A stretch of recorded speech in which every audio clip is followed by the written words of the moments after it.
നമസ്കാരം. റാഫ്റ്റർ ഫുട്ബോളിലേക്ക് എവർക്കും സ്വാഗതം. ഒടുവിൽ അത് സംഭവിച്ചിരിക്കുന്നു. ജോയൻ ഗാർഷ്യയെ സ്പെയിന് ടീമിലെടുത്തിരിക്കുന്നു. മികച്ച പ്രകടനം FC ബാഴ്സലോണയ്ക്ക് വേണ്ടി നടത്തുമ്പോഴും ലൂയിസ് ഡി ലാഫ്യൂവിൻ്റെ ഇതുവരെ അദ്ദേഹത്തെ ദേശീയ ടീമിലേക്ക് വിളിച്ചിട്ടുണ്ടായിരുന്നില്ല. ഇപ്പോൾ ഈ മാർച്ച് മാസത്തിലെ അവരുടെ മത്സരങ്ങൾക്കുള്ള സ്ക്വാഡ് കോച്ച് പ്രഖ്യാപിക്കുമ്പോൾ 4ാമത്തെ ഗോൾ കീപ്പറായിട്ട് അദ്ദേഹത്തെ കൂടി ഇടം കൊടുത്തിരിക്കുകയാണ്. ഇപ്പോൾ ഇതുമായി ബന്ധപ്പെട്ട് എന്ത് സംഭവിച്ചു എന്നുള്ളത് മുണ്ടോ ഡിപ്പോർട്ടീവോ വിശദമായിട്ട് റിപ്പോർട്ട് ചെയ്യുന്നത്. അതിൽ പറയുന്നത് ഒരിക്കലും സ്പാനിഷ് ദേശീയ ടീമിലേക്ക് തന്നെ തിരഞ്ഞെടുക്കില്ല എന്നൊരു തോന്നലിലേക്ക് ജോയൻ ഗാർഷ്യ പോയിട്ടുണ്ടായിരുന്നില്ല. അദ്ദേഹത്തിന് ചെറിയ പ്രതീക്ഷകൾ എപ്പോഴും ഉണ്ടായിരുന്നു. സ്പാനിഷ് ഫുട്ബോൾ ഫെഡറേഷൻ ബാഴ്സലോണയുടെ മെഡിക്കൽ സ്റ്റാഫിനെ വിളിച്ചു. അദ്ദേഹത്തിൻ്റെ കണ്ടീഷൻ ആരാഞ്ഞു. ന്യൂക്കാസിലിനെതിരെയുള്ള ഇഞ്ചുറിക്ക് ശേഷം എന്താണ് അദ്ദേഹത്തിൻ്റെ അവസ്ഥ എന്ന് ആരാഞ്ഞു. ബാഴ്സലോണ കൺഫേം ചെയ്തു അദ്ദേഹത്തിന് അത്ര ഇഞ്ചുറിയൊന്നുമില്ല, ജിമ്മിൽ ട്രെയിനിങ് ഒക്കെ നടത്തുന്നുണ്ട് എന്ന്. സോ അപ്പം സ്റ്റാഫ് മെമ്പേഴ്സിൽ ഒരാൾ അദ്ദേഹത്തെ അറിയിച്ചു. ജോയൻ ഗാർഷ്യക്ക് ആ ഒരു ഇമോഷൻ അങ്ങ് അടക്കി വെക്കാൻ പറ്റിയില്ല. അദ്ദേഹത്തിൻ്റെ ഫോണിൽ നിറയെ മെസ്സേജുകളായിരുന്നു. അദ്ദേഹത്തിൻ്റെ ഫാമിലിയിൽ നിന്നും ഫ്രണ്ട്സിൽ നിന്നുമൊക്കെ അദ്ദേഹത്തെ അഭിനന്ദിച്ചുകൊണ്ടുള്ള മെസ്സേജുകൾ വന്നുകൊണ്ടേയിരുന്നു. ക്ലബിൻ്റെ സ്റ്റാഫും അദ്ദേഹത്തെ കൺഗ്രാജുലേറ്റ് ചെയ്തു.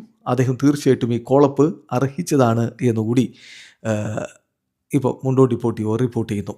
അപ്പോൾ ലൂയിസ് ഡി ലാഫ്യൂവിൻ്റെ ഒരു 4ാമത്തെ ഗോൾ കീപ്പറെ ടീമിലേക്ക് എടുക്കുന്നതിനെക്കുറിച്ച് ഇന്നലെ കോളപ്പിൻ്റെ സമയത്ത് മാധ്യമങ്ങളോട് പറഞ്ഞു. ജോയൻ ഗാർഷ്യ ഒരു ഗ്രേറ്റ് ഗോൾ കീപ്പറാണ്, പക്ഷേ അദ്ദേഹം എങ്ങനെയാണ് എന്നുള്ളത് ഇതുവരെ ഞങ്ങൾ ഡിസ്കവർ ചെയ്തിട്ടുണ്ടായിരുന്നില്ല. എന്തായാലും അദ്ദേഹത്തെ സംബന്ധിച്ചിടത്തോളം ഞങ്ങളോടൊപ്പം സമയം ചിലവഴിക്കാനുള്ള ഒരു അവസരമാണിത്. ബാക്കി അദ്ദേഹത്തിൻ്റെ കയ്യിലാണ് എന്നാണ് ലൂയിസ് ഡി ലാഫ്യൂവിൻ്റെ പറഞ്ഞത്.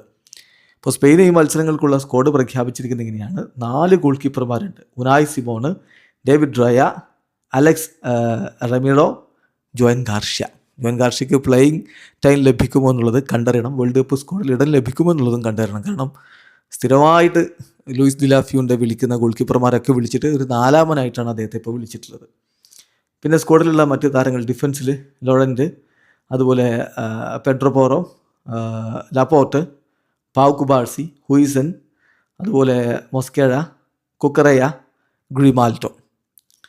ഇനി മധുരയിലേക്ക് Rodri, Zubimendi, Pedri, Fornals, Carlos Soler, Dani Olmo, Fermin. മുന്നേറ്റത്തിൽ എറമി, അലക്സ് ബെയ്ന, പിന്നെ ബാലൻസ്കിയ, Victor Munoz, Oyarzabal, Ferran Torres, Borja Iglesias, Lamine Yamal. അപ്പോൾ ഇതാണ് സ്പെയിൻ ടീം. വീഡിയോ അവസാനിക്കുന്നു. ഫുട്ബോൾ ലോകത്തെ കൂടുതൽ വിശേഷങ്ങളുമായി റഫ്ലക്സ് എടുത്താം.